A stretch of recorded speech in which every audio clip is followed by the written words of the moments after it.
Hello everyone, welcome back to my channel Pooja's cooking diary. Pooja's cooking ডায়েরিতে আপনাদের সবাইকে স্বাগত জানাই। আজকে বাইরে বেশ বৃষ্টি হচ্ছে, তো আমাদের পাড়ার মাছ দাদার কাছে আমি কিছুটা ফ্রেশ আমুদি মাছ পেয়েছি। তো ভাবছি আজকে আমুদি মাছেরই একটা রেসিপি তৈরি করি। আর আমুদি মাছ পেঁয়াজকলি দিয়ে দারুণ জমে। তাহলে আজকে আমুদি মাছের রেসিপি শেয়ার করছি। তো দেরি না করে ঝটপট রেসিপিতে চলে যাচ্ছি। প্রথমে ফ্রেশ আমুদি মাছগুলো আমি ভালো করে কেটে ধুয়ে নিয়েছি। কিছু আলু সরু সরু করে কেটে নিয়েছি। পেঁয়াজকলি টুকরো টুকরো করে কেটে নিয়েছি। একটা টমেটো 4 টুকরো করে নিয়েছি কয়েকটা কাঁচা লঙ্কা। প্রথমে আমুদি মাছগুলো ভালো করে জল ঝরিয়ে এর মধ্যে হলুদ গুঁড়ো, নুন দিয়ে ভালো করে মাখিয়ে 10 মিনিট মতো রেখে দিতে হবে।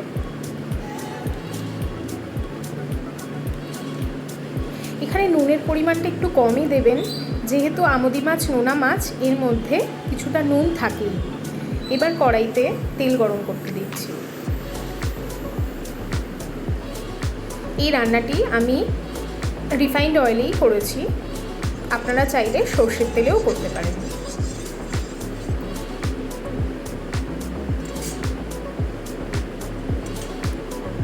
ওপরে হাত দিয়ে দেখে নিলাম তেলের ভাপ উঠছে কিনা, বুঝতে পারলাম তেলটা গরম হয়ে গেছে। এই পর্যায়ে আমি আমুদি মাছগুলো অল্প অল্প করে তেলের মধ্যে ছেড়ে দেব।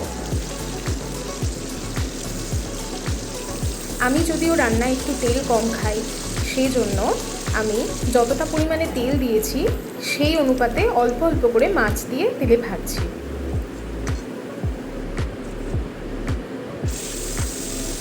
মাছগুলিকে ভেজে তুলে নেওয়ার পরে আবার বাকি তেলে আবার অল্প অল্প করে কিছুটা পরিমাণে মাছ দিয়ে ভেজে নেব। মাছ যতক্ষণে ভাজা হচ্ছে ততক্ষণে অন্য একটি বাটিতে আমি কিছু মশলা রেডি করে নিচ্ছি। এখানে 1 চামচ হলুদ গুঁড়ো, 1 চামচ জিরার গুঁড়ো, হাফ চা চামচ কাশ্মীরি রেড চিলি পাউডার, পরিমাণ মতো নুন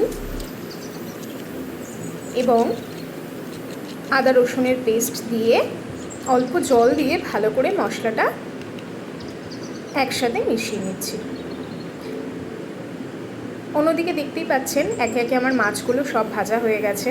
এই মাছগুলো একটু ডিপ ফ্রাই করতে হয়।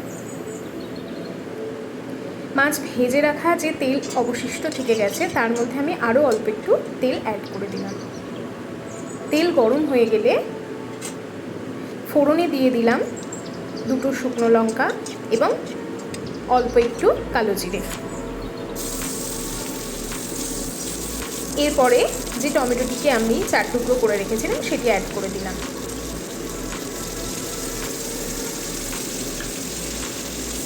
আগে থেকে যে মশলাটা জল দিয়ে ভালো করে রেডি করে রেখেছিলাম সেই মশলাটা টমেটোর মধ্যে অ্যাড করে দিলাম এবং মশলার বাটি ধুয়ে অল্প একটু জলও অ্যাড করে দিলাম।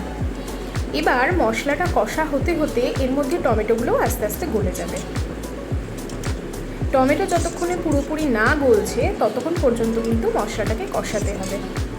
দেখতে পাচ্ছেন আমাদের টমেটো একদম গলে গেছে এবং সাইড থেকে তেল ছেড়ে দিয়েছে, মানে আমাদের মশলাটা ভালোভাবে কষানো হয়ে গেছে। এই পর্যায়ে আগে থেকে সরু সরু করে টুকরো কেটে রাখা আলুগুলো অ্যাড করে দেব। সাথে অ্যাড করে দেব লম্বা লম্বা করে কেটে রাখা পেঁয়াজকলি। এই পর্যায়ে গ্যাসের ওভেন মিডিয়াম ফ্লেমে রাখতে হবে। এবার মশলার সাথে আলু এবং পেঁয়াজকলিগুলিকে ভালো করে কষিয়ে নিতে হবে এবং পেঁয়াজকলি সিদ্ধ হতে বেশ খানিকটা সময় নেবে, যেহেতু এটা বর্ষাকাল। এই সময়ের পেঁয়াজকলি যেহেতু কোল্ড স্টোরেজে থাকে, তো এই পেঁয়াজকলি সেদ্ধ হতে বেশ খানিকটা সময় নেয় বলে আমি ঢাকা দিয়ে পেঁয়াজকলিগুলিকে সেদ্ধ করব। ঢাকা খুলে একবার দেখে নিলাম পেঁয়াজকলি এবং আলু নরম হয়েছে কিনা। নরম হয়নি, আরও কিছুটা সময় দিতে হবে। আবার আমি ঢাকা বন্ধ করে দিলাম। এইভাবে ঢাকা বন্ধ করে এবং খুলে আবার একবার পুরো প্রিপারেশনটাকে নাড়িয়ে এইভাবে বেশ কয়েকবারে পেঁয়াজকলি এবং আলুগুলোকে সেদ্ধ করে নিতে হবে। 80% যখন সেদ্ধ হয়ে আসবে এই পর্যায়ে আমি অ্যাড করে দেব গরম জল। এই রান্নাটি ঝোল হবে না, মাখা মাখা হবে, তাই এখানে জলের অনুপাতটা আপনারা আপনাদের আন্দাজ মতো দেবেন। জল দিয়ে দেওয়ার পরে আমি এখানে কয়েকটি চেরা কাঁচা লঙ্কা অ্যাড করে দিলাম। দেখতে পাচ্ছেন এখানে আলু সেদ্ধ হতে এখনও অল্প কিছুটা বাকি আছে। আমি ঢাকা বন্ধ করে দিলাম। ফিরে এলাম 5 মিনিট পর। ঢাকা খুলে আরও একবার চেক করে নেব আলু এবং পেঁয়াজগুলি সেদ্ধ হয়েছে কিনা।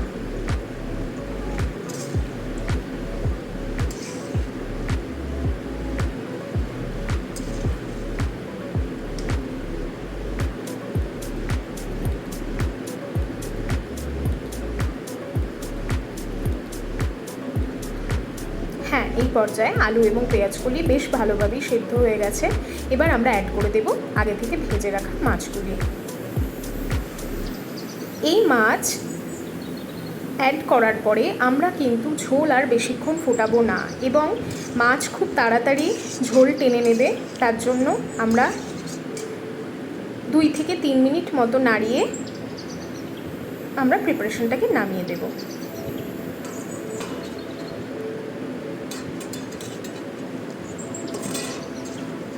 দেখতে পাচ্ছেন আমাদের পেঁয়াজকলি দিয়ে আমোদি মাছের ঝাল প্রায় রেডি। একটা খুব সুন্দর আরোমা বের হচ্ছে। এই বর্ষাকালে যদিও আমোদি মাছ খুব একটা পাওয়া যায় না, যদি আপনারা পান অবশ্যই এই রান্নাটি ট্রাই করতে পারেন। আমি পুরো প্রিপারেশনটি একটি সার্ভিং বোলে ঢেলে নিয়েছি।